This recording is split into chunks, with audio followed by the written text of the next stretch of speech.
Hi and welcome back to my GNM Digestible Morsel series. This video is focusing on the fifth biological law, which is where all the information in all the other laws is brought together. And I'll do this by offering a summary of what this all means in a nutshell. And I will also share a few brief experiences to show you how it plays out in real life. So before I go on, please make sure you've watched the previous videos in this series before watching this so you can fully appreciate this law. I'll give a very brief summary as a reminder. In the first law, we saw that disease is a biological program that's triggered by an instant moment of shock called a conflict shock, and that the programs run on the psyche, brain and organ level simultaneously. That these biological programs run in two phases, as stated in the second law. After the shock, we go into conflict active phase, and then once the trauma is resolved, then we will move into a healing phase, which is where we see symptoms. We learnt of the origin and development of these biological programs in the third law when we looked at embryology, and also then we looked at the beneficial role of microbes in the fourth biological law.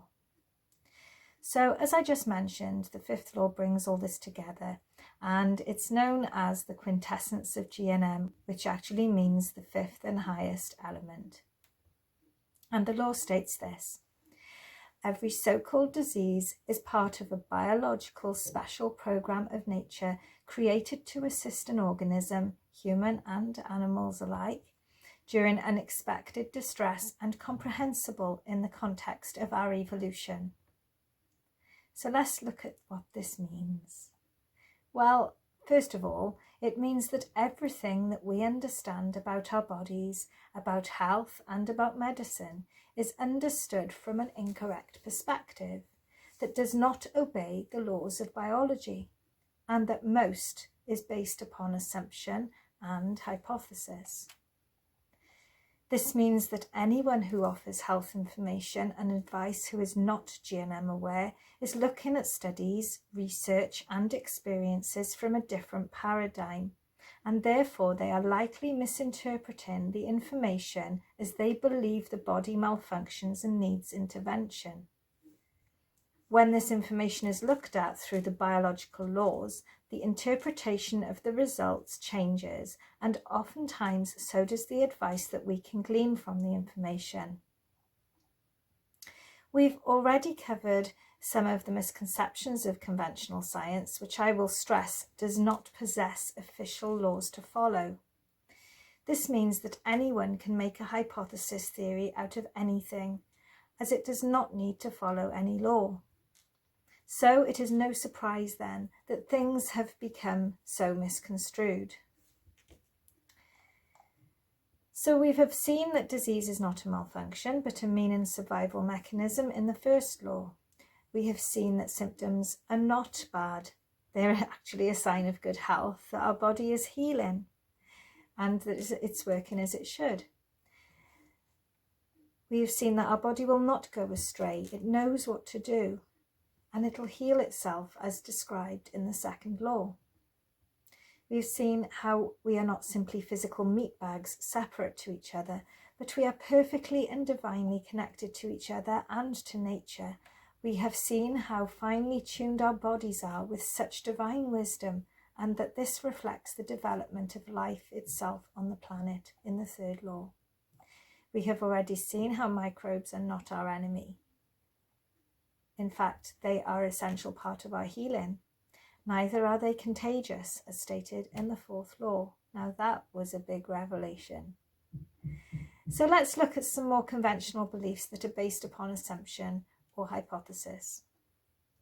So what about carcinogens, as in something that is believed to cause cancer? Now, as we understand that cancer is a purposeful biological program or survival mechanism that is triggered by a conflict shock, we need to understand that that means there are no real causes or risk factors of cancer. However, what we consider to be causes or risk factors of cancer can disrupt the healing phase of a biological program and cause complications, which means that minor programs might appear to be a lot worse than they would have otherwise been. So they are assumed to be a cause. Likewise, we cannot cure cancer, as there is nothing to cure. There is no malfunction. So this is something that we really need to get our heads around. Anything that appears to cure is basically stopping the process. And if we stop the process, we are preventing the healing from completing. Remember, symptoms are our healing. If we stop the symptoms, we're stopping our healing. There are, of course, some natural substances and procedures and techniques that can support the process, but they must be done in harmony with what the body is trying to do, and therefore be in line with the biological laws. If we are stopping the process and preventing the healing from completing, this type of intervention, when we're looking at, we need to kill this cancer, we need to stop these the bacteria, we need to stop this fungus, these can be detrimental to our future health. And this is why these things often either become chronic or can return at a later date, because the healing has not been effectively completed. So here we actually agree with conventional medicine that there is no cure for cancer, albeit in a different way. I will go into this in a separate video, as it is a really important topic, as we can often cause more harm with intervention than good when the treatments, whether they're natural or otherwise, are not in harmony with the healing process. And I will also explain why some things do appear to work. You see, GNM teaches us that everything needs to be considered through the wisdom of the laws. And while we are talking about cancer, from fully understanding and appreciating everything that we have learnt from the laws, we can actually see how cancer simply cannot spread. Now, metastasis is actually a hypothesis based upon an assumption. And this is why there are so many unanswered questions about metastasis, such as, how does it travel? Why aren't blood donations and transfusions screened if it travels via the blood? How does it spread to the bone via lymph if the lymph doesn't even serve the bone? Why does it not affect the nearest body part to the original site, such as the blood vessels, the heart, or even the fat tissue? And understanding GNM, here are a few more questions. As we learned that each germ layer is a separate system controlled by separate parts of the brain in the third law, how does cancer then spread from one germ layer to the next? And how does a metastatic cancer act differently once it has spread? For example, in a metastatic cancer from breast ducts to lung. In the breast ducts, there is cell ulceration and loss, followed by cell replenishment. And in the lung, there is cell growth, followed by cell removal.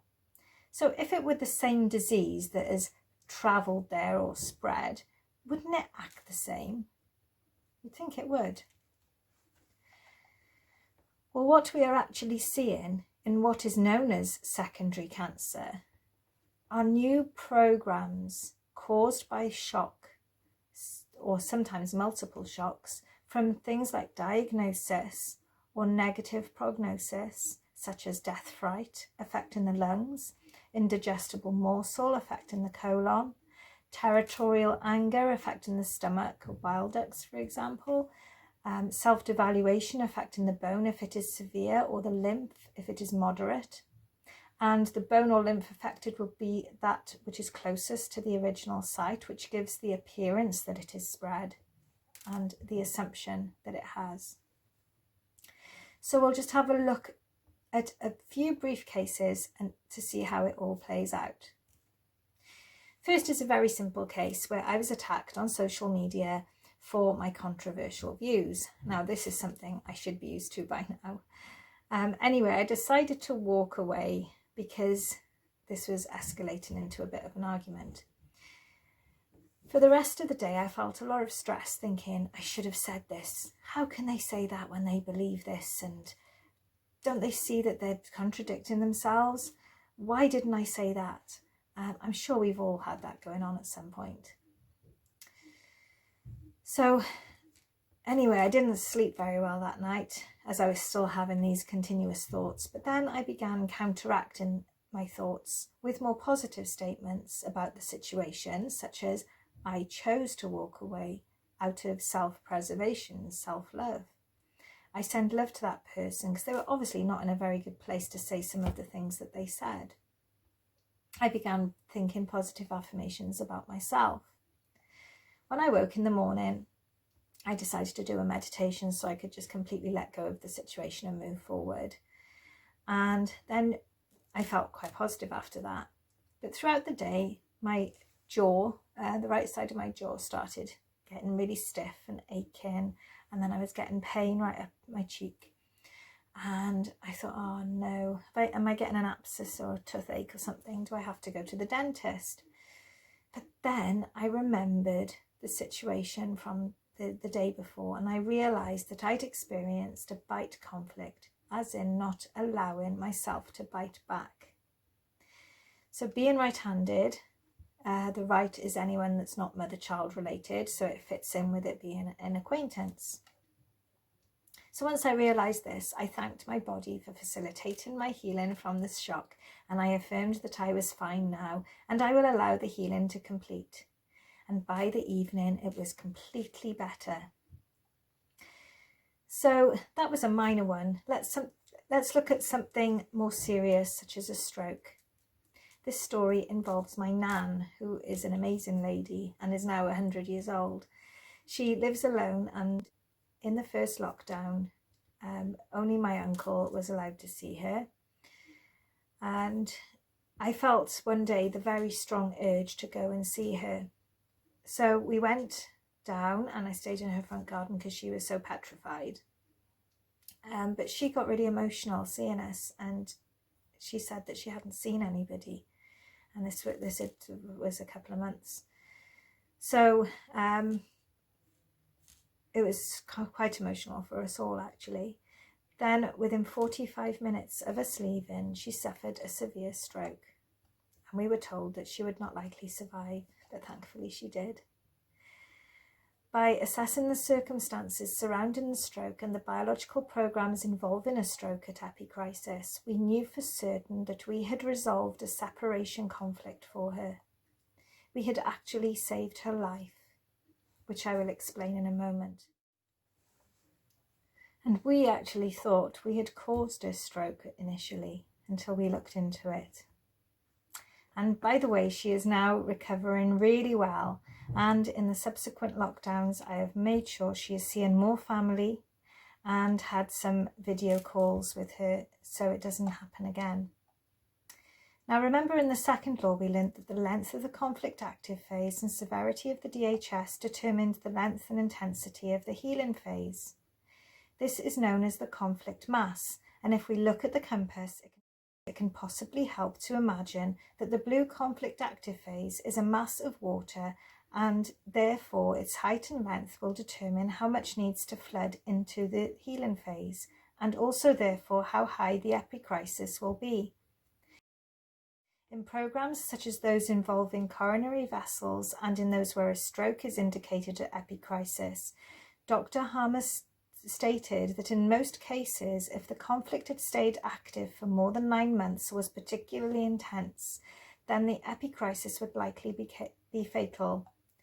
This is why the symptoms of the conflict active phase are purposeful to assist us to find a resolution.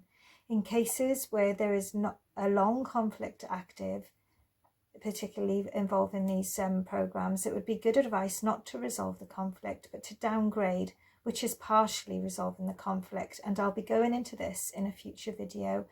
So in my nan's case, because of her age and because she's already got things going on, other biological programs running, and her body is already under a degree of stress, that this 9 months would have been greatly reduced.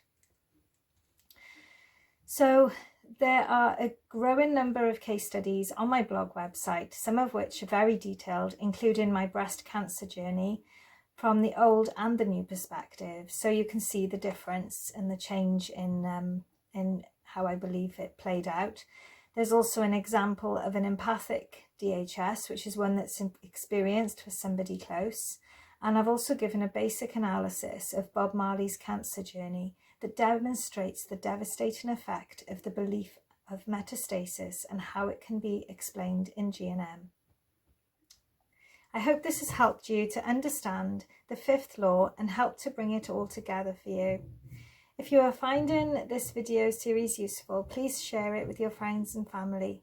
The more of us who understand GNM, the less fearful people will be, particularly concerning their health, and maybe we can move towards a love-based existence rather than fear-based. If you have any questions, please consider joining our regular online live Q&A sessions that I run with Lloyd. This information is on my website linked below, and you can also find me on Patreon, Facebook and Twitter, where I can answer some of your GNM questions.